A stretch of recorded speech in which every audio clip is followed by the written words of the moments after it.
So today I'm going to be breaking down how I made $10,227 in 1 month being a full-time creative business owner. If you're new here, hi, my name is Catara Lane. I'm a video editor and a YouTube strategist. And in today's video, I know that a lot of people actually wonder how creators actually make their money. And I've never done a full sort of like video on what exactly my services are and what exactly I do.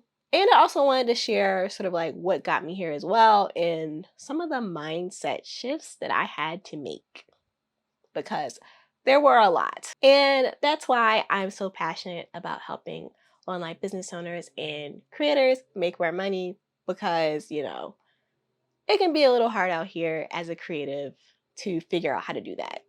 But it is possible and you can do it because I've been making a full-time income for the last 2 to 3 years. Okay, now let's get into the breakdown and how much I made in each service in this 1 month. The first income stream is actually my done for you services. So that's like video editing, videography. I still go out and film videos for people from time to time. So for those services, I made about $9,300. So yeah, that made up 91% of my income that month. I owe a lot of that to networking and also productizing my services, which I'll talk a little bit about later in this video. So yeah, I had one big client which paid me the bulk of that money, which was 6,400, and then the rest of them were, productized service sort of like clients. The next income stream was coaching. So I now do coaching, but it's not like something that I specifically put out into the internet. It's just something that you'd have to talk to me first to get into. And yeah, I have one client for that, and it was $300. And yeah, that was just sort of like an idea that I had probably about a month prior to actually selling that service. And I was going to do a whole launch and all this other stuff, but I was like, you know what? I'm just going to put it out now.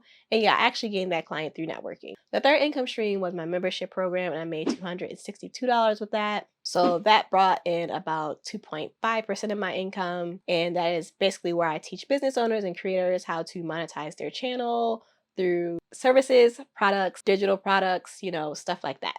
And I teach them to do it before they hit 4,000 watch time hours or 1,000 subscribers. So basically with a small audience. So yeah, even this is one of the lower income streams. It's definitely one of my favorites. And I actually want to grow this one more. And this is the one I feel like that has the biggest opportunity for growth right now. The fourth income stream is digital product sales. So I made $256 with that. So I have a $10 ebook and a $197 video editing course. And that made up about 2.5% of my income. And then the last income stream was live streaming. I made $109. So I do corporate live streaming for a company, and I went in a few hours that month to do that.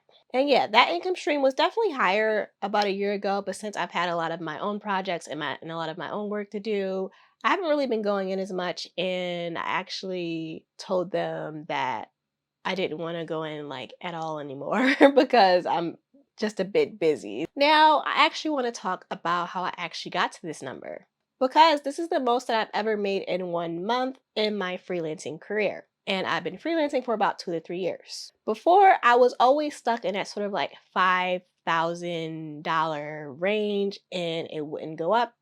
And sometimes it would be like below it, but it would never go over it. And for a while, I thought, okay, maybe this is just where I'm capped at, or, I'm not quite sure what to do about this. But I will say, in order to sort of like get to the next level, I had to make some serious adjustments with like my mindsets and also sort of like how I did some things. So the first mindset shift that I had to get rid of, or I had to sort of like, think a new way about, is like, okay, I'm tired of making this amount. I'm tired of making just enough. Because again, sometimes it wouldn't be at that $5,000 range. It would be lower, sort of like in the 3,000s or like 2,000. I'm like, okay, I don't want this anymore. I want more.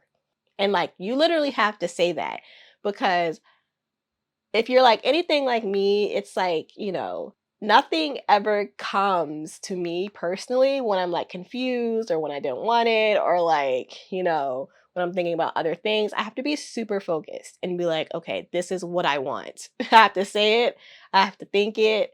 And then, after that, a little bit after that, that's when things will start to appear for me, whether it be money or like opportunities or whatever. I have to literally say it in my mind, like, okay, this is what I want to do next, or this is what I want for myself. So, I was stuck at that number or stuck at those numbers because personally I was a little comfortable. And yeah, again, like I said, I had to make that mindset shift. And along with those mindset shifts, I also had to make aligned actions towards that as well. So, not just saying that, but like, actually putting the energy, the thought processes, and everything behind that. So in the springtime, I made that decision and I was like, whatever, if I have to do my work or I have to figure out something else, that's completely fine. So what I ended up doing was essentially like just doubling my efforts, doubling down. So I started doing twice as much. No, I wasn't really networking at first because I kind of stopped with networking. So I actually got back with networking. I started networking more than I was like in like probably like the beginning half of the year. I was doing cold outreach through like Twitter, which I still haven't quite figured it out. Haven't gotten anybody from there.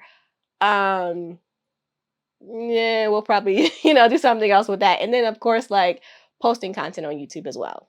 But like posting content on YouTube that's like specifically that my target audience wanted to see. So I posted about YouTube, about video content, about like business owners for like 2 to 3 months straight and nothing else.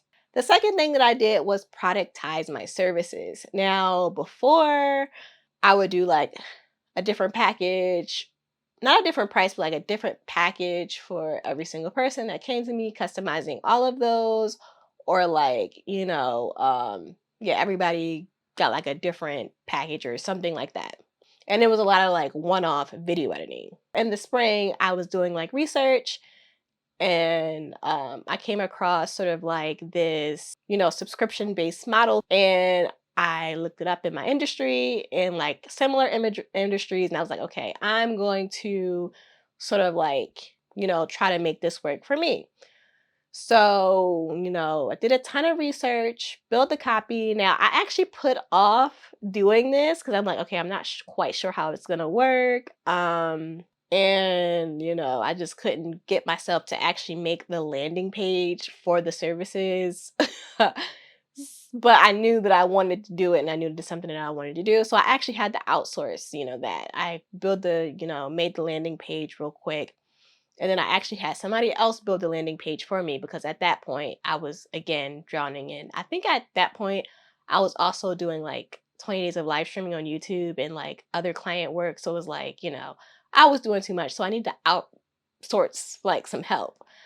Um so yeah, now mostly all of my clients are subscription based. They're on my subscription based plan. It starts at like $600 and they can cancel or renew whenever they want, but I don't have to worry about sending out 10 million invoices. That's not something that's on my mind. That's not something, so it gave me a little bit of my time back, and it gave me also some of my brain energy back to think about something else other than like what to price this or sending out this invoice, because that used to take like an hour to like an hour and a half a day just sending out invoices. And then I also sort of like systematized and automated my membership program. So once somebody signs up for that, all of their emails are automated. They get sent it. I mean, I usually send them a call with people when they first join it just to make sure they can join.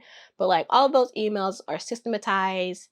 My coaching program, having all of that systematized and automated gives me, energy to do other things. So when that big opportunity came to work with the big client that I had at the time, I was able to say, okay, this is not outside of this scope of work.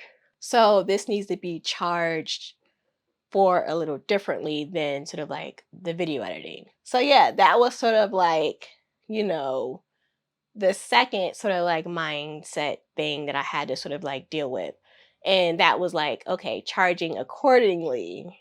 Because when that big client came, I actually knew them for a while. Like they've been working with me since the age of 19. I'm like 25 now. So they met me when I was in college when my prices was probably way lower. And, I was like, it's yeah, something in the brain. I'm like, okay, do I give them the prices that they had before? And then they also, first of all, they were actually working with somebody else prior, but something else had happened to that person. And they were like, okay, the other person charged this much. And I was like, I don't think I can charge that much. That it was way below what the actual project was worth. So it was like, had to film 20 videos within 2 days and then go home and edit all of those videos basically. um so it took about a week of my time. So in that week, couldn't outreach to anybody. I couldn't go look for new clients. I had to sort of like figure out what I was going to do with the other video editing clients. I had to actually hire out work. So I was like, okay, I need to charge accordingly for this project, and they just can't get college Catara prices. They have to get like grown adult prices. That's the way I had to like frame that in my mind. So yeah, I sent over that invoice. Super scary, even though, they literally kind of hunted me down and sent me like 3 messages. They're like, girl, we need your help. But I'm like, okay, I'm a little scared right now to send this invoice. But, I did. I'm happy that I did. And I'm happy that I took that, step forward and not let fear hold me back. And another key point that I wanted to mention was actually getting clients and getting traffic from more than one place. That was also very important, and I'm seeing how important that is like now as well. So you never just want to rely on just one client, one stream of income, and one place to find these clients at. That's what I'm also realizing. If you want to keep your income at a certain level, because that is exactly how you get stuck or how you end up in pickles or situations that you don't want to be in my opinion. So I've been making it a point to be visible in multiple areas. So not just on YouTube, but I've been networking again. I try to do networking like once a week, at least once a week. Joining online groups. Like I said, I even tried like cold DMing and automating that on Twitter.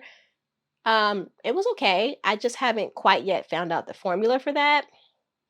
But also, again, I don't think I really like that. So, continuously testing new ways to sort of like go about that. So yeah, I think you should sort of like stick with 2 to 3 ways of like traffic and getting clients, sort of like get those down and then add on. Start with one first and then add the second and then add the third. And yeah, don't try to do them all at once if you have absolutely no idea what you're doing though. So yeah, to wrap this up, if you're a creator, freelancer, business owner, focus on diversifying your streams of income and building long-term relationships through networking. Don't be afraid to actually send out large invoices and charge your worth. And also, don't be afraid to try new ways of doing business, new ways to put your products and services out there, because you never know how it would actually go. I probably created 3 to 4 new offers this year just because I had the idea for them and I saw that there was a need for them. And I've actually been able to make money with all of the different streams of income that I, research and had the idea for. So don't be afraid to, put out a new thing and just try it. Literally just put it out there and see what happens. If nobody bites, that's completely fine, but at least you can say that you tried. So yeah, I hope this breakdown was helpful and me sort of like talking about the mindset shifts that I had to have.